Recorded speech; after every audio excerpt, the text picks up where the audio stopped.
hermanos, continuemos. Ya les hablé pues sobre las guerras y les hablé pues cómo es que es una reconciliación de naciones.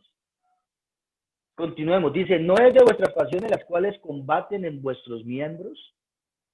Ahí está, ¿no? El cuerpo humano. No es de vuestras pasiones las cuales combaten en vuestro cuerpo. ¿Y cuáles son esos combates que hay en nuestro cuerpo? ¿Cuáles son esos combates? ¿Qué hay? Versículo 2. Estamos en el versículo 1, versículo 2. Codicias, o sea, codiciáis y ¿qué? Y no tenéis. Codiciáis y no tenéis. Matáis y ardéis de envidia y no podéis alcanzar. Combatís y lucháis, pero no tenéis lo que deseáis, porque no pedís. Pedís y no recibís, porque pedís mal para gastar en vuestros deleites. ¿Cuál es el problema del ser humano, mis hermanos? El problema del ser humano es las codicias tan impresionantes que tiene en el mundo, y el ser humano necesita una reconciliación referente a eso. ¿Por qué son las guerras, mis hermanos? Yo hago una pregunta, ¿por qué son las guerras? Por las codicias. Porque las naciones codician y no tienen. Las naciones quieren ser grandes cada una. Las naciones quieren ser las dueñas de un mundo entero. Un imperio que se impone quiere imponer el imperio para el mundo entero, no para una sola persona. ¿O no le parece un poco conocido a Cristo? Cristo es rey. Cristo tiene un imperio y él lo quiere imponer para todo el ser humano. ¿Y usted qué dice? ¿Lo hace con paz o con guerra? ¿Él lo hace con paz o con guerra? Vamos a mirar. Todo esto lo vamos a ver mientras terminemos esta bienaventuranza. Vamos a entender cómo funciona esto. Si funciona con paz o con guerra. Porque acabamos de ver, ¿no? Estados Unidos está haciendo guerra, pero también está haciendo la paz. ¿Está haciendo qué? Un reconciliador, el mismo Estados Unidos. Entonces vamos a ver cómo es que trabaja el Señor. Pero por lo pronto miremos que de dónde salen las guerras, de las codicias. O sea que podemos ver que un pacificador no puede ser codicioso, porque si tú codicias vas a tener guerra, porque el que codicia siempre va a tener un obstáculo que pasar y lo va a querer pasar por la fuerza. El codicioso actúa siempre mal. El codicioso, mire lo que dice, mata, arde de envidia. El codicioso mata y arde de envidia. Siempre tiene guerra en su corazón, siempre tiene pleito, siempre tiene contienda porque no alcanza lo que quiere y por eso combate y lucha. No tiene paz en sí mismo. El codicioso no tiene paz en sí mismo. El que codicia los bienes ajenos no tiene paz en sí mismo. Y de ahí nacen los celos, de ahí nacen cuantas obras de la carne, mis hermanos. Esa persona codiciosa, si tú eres de esa manera, si tú no tienes y te da rabia porque no tienes, si tú eres capaz de matar y no físicamente, sino que tú dices, yo tengo que hacerlo y como lo logre, lo tengo que hacer, lo que tenga que hacer, lo hago para lograr eso y ardes de la envidia porque otro logra las situaciones y las metas que tú no has podido y ardes de envidia por no poder alcanzar eso porque ves a otras personas alcanzar lo que tú no has podido y sigues combatiendo y no puedes hacerlo. Pues tú no eres un hijo de Dios, porque dice que el pacificador es un hijo de Dios. Y aquí no hay paz, aquí lo que hay es contienda. Y en medio de tu contienda por tu codicia, lo que hay son guerras alrededor tuyo. Y por eso pedís y no recibís, porque pedís mal, para gastar en vuestros deleites, dice pues el Señor. Santiago 3, versículo 17. Pero la sabiduría que es de lo alto es primeramente, ¿qué? Pura. Después de ser pura, ¿qué es? Mis hermanos, ¿por qué les coloqué este versículo aquí? Porque la verdad yo quiero que ustedes vean la perfección en la palabra. La Biblia es inerrante, la Biblia es infalible, la Biblia, a pesar de que muchos dicen de que se equivoca, que se contradice, pero son ellos mismos los que buscan la contradicción y el que busca encuentra. Y así es el Señor permite eso. Aquí el que tenga su corazón y el que busque va a encontrar. Es como decir algo, yo predico algo, y yo lo predico conforme a la línea de Dios, conforme a la palabra de Dios, conforme el Señor me lo ha mostrado, lo predico como pastor. Pero quizás el que esté al otro lado, por causa de su corazón pervertido, por causa de su concupiscencia, por causa de sus deseos carnales, puede tomarlo de una forma que lo puede recibir para ella o para él, de una forma de justificación. Y quizás en ningún momento el predicador ha hecho esa palabra para que te justifiques, sino para que te reargullas, sino para que pienses, para que reflexiones que lo que estás haciendo está mal, pero la persona que está al otro lado, que tiene su corazón en codicia ese deseo, en la codicia de justificación, pues se justifica a ella misma o se justifica a él mismo. Y coloca al predicador, al pastor como referente, y mentiras, el predicador y el pastor o el evangelista, el que sea que haya predicado la palabra, nunca ha dicho eso. Pero la persona por su corazón codicioso, por su corazón impuro, pues piensa lo que no es. Hermano, así es que funciona, así funciona, de esta manera funciona. Pero miren lo que dice, pero la sabiduría que es de lo alto es primeramente, ¿qué? Pura. ¿Y qué hemos venido hablando? Que primero debes de tener un corazón puro, ¿no es cierto? Un corazón limpio para hacer ¿qué? Pacífico. Ayer terminamos del corazón limpio y puro, y mire lo que sigue, pacificador, y mire lo que dice Santiago 3. Pero la sabiduría que es de lo alto es primeramente pura. O sea que para recibir esa sabiduría de lo alto, primeramente debe de ser puro de corazón, limpio de corazón, primeramente, para poder ver a Dios. Cuando ya tú ves a Dios, ya tú ves la obra de Dios en tu vida, después es ¿qué? Pacífica. Esa sabiduría tuya obra pacíficamente. Tú ya no buscas contiendas, tú ya no buscas pleitos, no buscas peleas, porque ya eres una persona que, un hombre de Dios que, y mujer manso y humilde de corazón. Ya eres misericordioso, las bienaventuranzas. ¿No es cierto que sí? Entonces, pastor, yo tengo que ser, entonces, es un menso. No, tienes que ser manso. Y no te preocupes, que vamos a ver. Que el Señor trajo guerra y espada. Escúchame bien lo que te voy a decir. Guerra y espada. Y nosotros también traemos guerra y espada.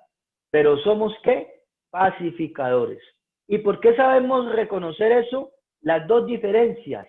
Porque esa sabiduría es pura y viene a un corazón puro, el cual puede entenderlo, porque tiene una mente que todo siempre lo lleva a los pies de Cristo.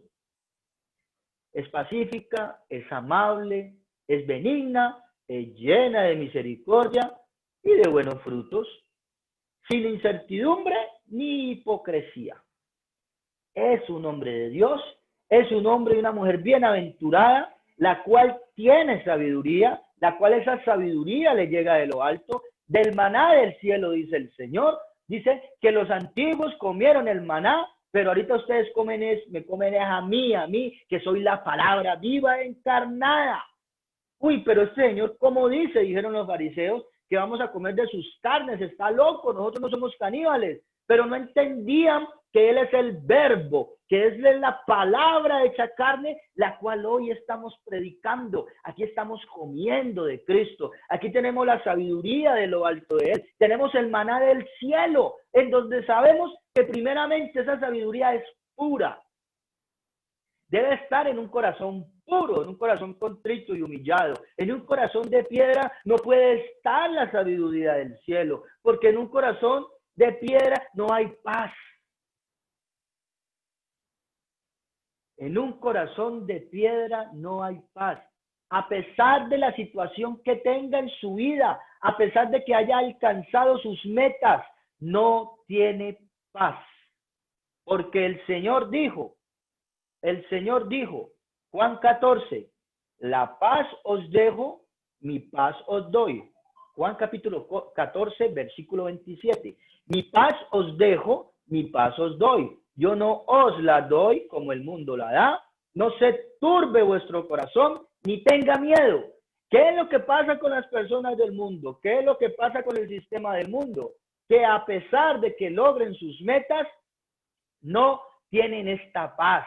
El corazón siempre tiene miedo. El corazón siempre se turba. Siempre hay un miedo. Siempre hay un temor. Un joven youtuber que alcanzó sus metas en Austria, no sé si fue Austria o Australia, un jovencito de 20 y pico de años, alcanzó sus metas como youtuber, empezó a hacer unas canciones y fueron unos éxitos totales. Se llenó de dinero, se llenó de fama, pero mire la carta que le dejó a los familiares. Dijo que él no tenía paz, que él vivía perturbado, que él no era capaz con esa fama, que él no era capaz de seguir adelante. Y los amigos cuentan que él siempre se hacía una pregunta acerca de la vida, que qué era la vida en esta tierra, que si la vida en esta tierra era eso, tener fama y ya no más, y ser famoso, que él no sabía qué otra meta más seguir, si él ya había cumplido esa meta, que qué había del más allá, que él estaba perturbado, que no sabía absolutamente nada. ¿Y cómo le parece que este joven se suicidó? Se suicidó. ¿Por qué? Porque no tenía paz. Un hombre que alcanzó metas, un hombre que alcanzó muchas cosas, muchos que ninguno de nosotros éramos capaces de alcanzar una fama y el poco dinero que ese muchacho pudo obtener en tan pocos años. Pero ese hombre no alcanzó a obtener la paz, porque esa paz que tú necesitas, esa paz que aún tú no tienes, que te perturba, que vives en un tiempo tranquila o tranquilo, pero llega el momento que otra vez vives llena de temor, vives lleno de temor, vives de persecución, vives llena de miedo de la muerte, de la enfermedad, del mañana, del qué pasará, de la economía, vives llena de temor, vives lleno de incertidumbre, es porque aún no has obtenido esta paz, la paz que solamente el Señor Jesucristo puede dar. Y que nos la dice Juan 14, versículo 27, la paz os dejo. Solamente Él puede dar esa paz, mi paz os doy. Yo no os doy la paz como el mundo la da. O sea que el mundo tiene una paz, pero el mundo ¿en dónde encuentra paz? Pues ¿en qué encuentra la paz del mundo? En que si yo estoy mal económicamente, no tengo paz porque tengo mis problemas económicos, pero si encuentro un nivel económico bueno, ahí encuentro paz.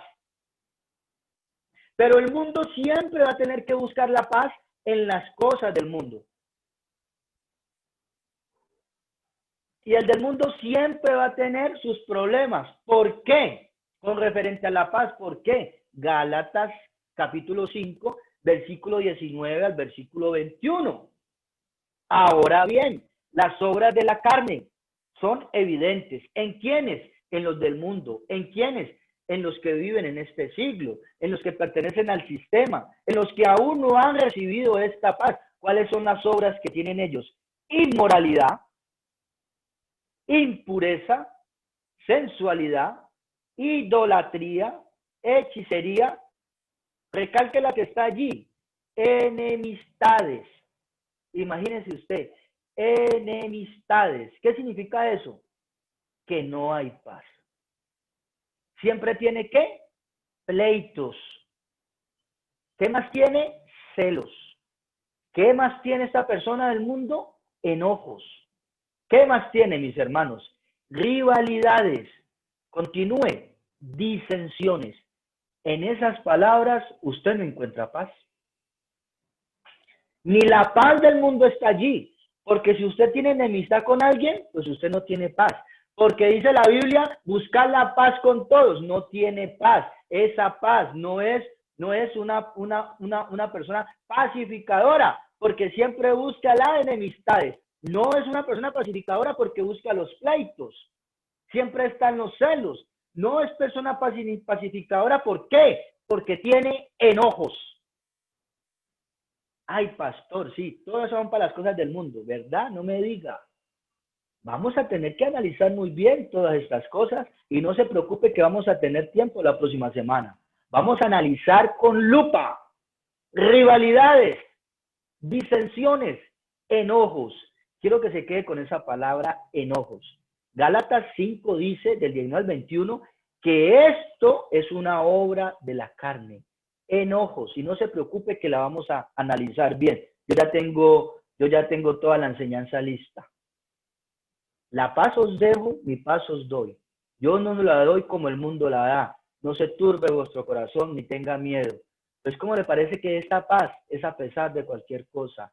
A pesar de las tormentas, a pesar de los problemas, el Hijo de Dios, que es pacificador, bienaventurados los pacificadores porque serán hijos de Dios.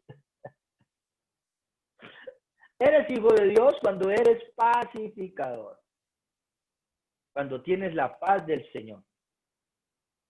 Mateo 10. No crean que he venido a traer paz a la tierra. No vine a traer paz, sino espada. Porque he venido a poner en conflicto. ¿A quién?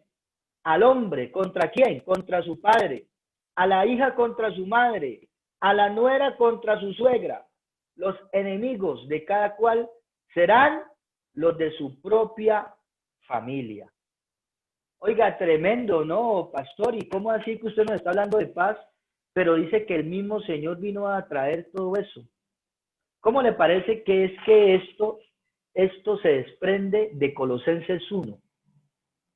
Colosenses 1, capítulo 20. Y por medio de él, ¿de quién? De Jesucristo, reconciliar consigo todas las cosas, o sea, con él mismo, así las que están en la tierra como las que están en los cielos. ¿Haciendo qué? Paz, mediante la sangre de su cruz. O sea, el Señor vino a traer paz, pero Mateo 10 nos dice otra cosa. Entonces, ¿ahí cuál es el conflicto? ¿Ahí cuál es el conflicto?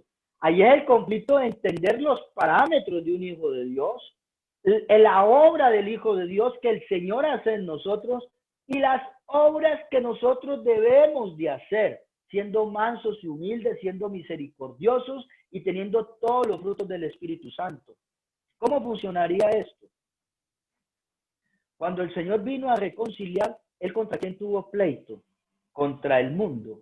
Pero mientras peleamos con el mundo, nos reconciliamos al mundo con Dios. ¿Cómo sucede esto, mis hermanos? ¿Contra quién es nuestra pelea? ¿Contra quién es nuestra pelea, mis hermanos? Contra el pecado. Volvemos a lo mismo, mis hermanos. El Hijo de Dios no puede participar del pecado. El Hijo de Dios aborrece al papá, a la mamá, al hermano, al tío, al primo, al esposo, a la esposa. Lo aborrece en el sentido porque no participa de las obras de inmundicia, de las obras de maldad. Ahí es donde viene la enemistad. Cuando usted a esa persona le habla del evangelio, cuando usted a esa persona le muestra su pecado, ahí viene la pelea, viene la rencilla, donde usted mismo puede ser expulsada y expulsado de su propia casa. Por causa de eso, usted puede ser expulsado y expulsada de su propia casa. ¿Qué dice la Biblia? Que con todo y eso, Jehová te recogerá. Pero nosotros lo hacemos mediante la paz, mediante la reconciliación, porque no es por pelear, no es por contienda, es la lucha contra el pecado, es la lucha contra el pecado, pero es para reconciliar a ese pecador para con Dios. ¿Se imaginan ustedes el meollo del asunto? ¿Se imaginan ustedes todo lo que hay, mis hermanos, en ser un pacificador? Un pacificador no significa que debe ser una persona tranquila. No, solamente los valientes son los que arrebatan todo eso. No es una persona tranquila, pero no es una persona intranquila en el mundo. Es una persona intranquila en el reino, por las cosas del reino, por el hambre del reino, por el hambre de predicar el evangelio, por el hambre y la sed de justicia de Dios, de que todas estas personas sean, ¿qué? Reconciliadas. Y esa es nuestra lucha, esa es nuestra batalla, esa es nuestra espada. De pelear, de también al ver nuestro hermano bautizado que está en pecado y nosotros sí en contienda, reconciliarle a él, reconfortarle, pero es que si él continúa en lo mismo, mis hermanos, sigue la lucha. Es que nosotros entonces no podemos juzgar a nadie, no, es que depende de cómo lo juzgues. Depende de con quién hables de esa persona, eso ya lo veremos el lunes. Depende de con quién hables de esa persona. Porque cuando nosotros hablamos de alguien que está en pecado, es para que esa persona pueda salir de allí. No es para acabarlo de hundir, sino para que pueda salir de ahí. Pero ahí está la lucha del Señor. Ahí es donde el Señor va con espada y con guerra a hacer. ¿Pero contra quién? Contra el pecado. Pero la palabra de Dios también va con la paz, va con la humildad para reconciliar, va el pacificador. O sea que nosotros como hijos de Dios llevamos las dos armas. Somos pacificadores, pero también llevamos la espada. También llevamos la lucha, también llevamos la pelea, para que el que está en pecado no tenga paz. ¿En dónde? En el mundo. Nosotros no podemos darle el consejo de la palabra a las personas para que estén en el mundo tranquilas. Por eso nosotros, cuando los hijos de Dios, la iglesia bíblica predica, la palabra, la persona que está en pecado no puede quedar tranquila, si no nosotros no estamos haciendo nada. Una persona en pecado y que nos diga, ay, no, qué bonita esa palabra, me dio una tranquilidad, pues ahí decimos, pero ¿cómo tranquilidad? Si yo te vine a traer, fue espada. Te vine a traer fue conflicto en tu vida. Que tú tengas un conflicto contigo misma, contigo mismo, tengas un conflicto dentro de ti y puedas decir, yo pecador, sé propicio a mí, Señor, yo pecador. Eso es lo que debe de hacer la palabra en un pecador. Mientras que en un hijo de Dios, la palabra debe traer paz. Deben ser las dos. No puede traer conflicto en un hijo de Dios y no puede traer paz en uno que no sea hijo de Dios. Mejor dicho, no puede traer conflicto en un reconciliado y no puede traer paz en un no reconciliado. Debe traer paz al reconciliado y debe traer guerra al no reconciliado. Eso es lo que debe hacer la palabra de Dios en nuestras vidas. Entonces vamos a ponernos a pelear con el papá y la mamá. No. Simplemente es la lucha que nosotros tenemos de no participar de las cosas que ellos participan y por ende ellos tienen guerra para con nosotros. Pero nuestra guerra en ese momento es que pacificadora, tratando de reconciliar a esa persona terca, tratando de reconciliar a esa persona que está en el mundo, que no comprende, que está en las tinieblas, tratando por todos los medios de reconciliarla y reconciliarlo con Dios. Siendo nosotros, ¿qué? Mediadores. No del pacto de Abraham, sino de un mejor pacto, no como el pacto de Abraham que casi le colocaron en la carta de Estados Unidos, no, de un mejor pacto. ¿Qué mejor pacto? ¿Cuál mejor pacto, mis hermanos? ¿Cuál mejor pacto? ¿El pacto de Cristo? ¿El pacto de Cristo? Ese es el mejor pacto. Amén. Aquí dice la hermana Esmeralda de que tenemos la lucha contra potestades. Satanás es quien origina los problemas de toda índole, la guerra espiritual siendo nosotros el instrumento de paz. Claro, nosotros trayendo paz y reconciliación, pero por medio de la misma guerra. Por medio de la misma guerra que les digo que nosotros le mostramos al pecador, nosotros hacemos el conflicto en su vida por medio de la espada, que es la palabra. Debemos de hacer ese conflicto, pero como pacificadores nosotros vamos a ¿qué? A reconciliar.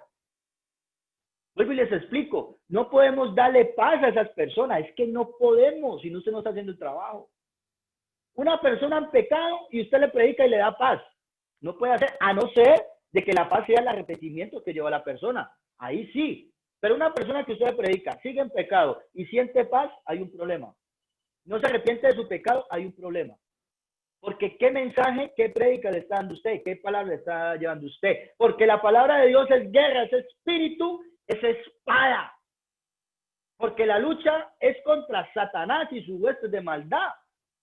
Que están ahí, tienen atrapada a esa persona con el sistema del mundo, engañada y engañado. Esa es la lucha. Pero siendo nosotros pacificadores, sabiendo llevar la palabra con qué, con misericordia. La lucha debe ser allá adentro, no nosotros de aquí. Arrepiéntete, así como los chinos contra los musulmanes, contra los islam, contra los cristianos, que los cogen y les dan golpes y los meten los torturan y de todo. No, nosotros es por medio de la palabra que hacemos conflicto en esa vida, por medio de la palabra que metemos en el corazón de esa persona para que el Señor empiece a transformar ese corazón de piedra en uno de carne. Y duele. ¿Por qué duele? Porque debe reconocer su pecado y debe saber de que se tiene que reconciliar con Dios.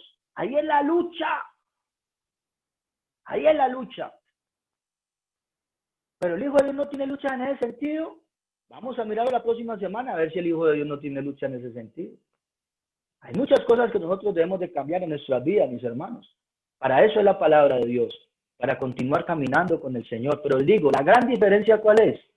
De que el Hijo de Dios oye, pero escucha. Mientras que el del mundo solamente oye y no escucha. ¿Qué significa eso? Que no obedece. Mientras que el Hijo de Dios obedece. Obedece.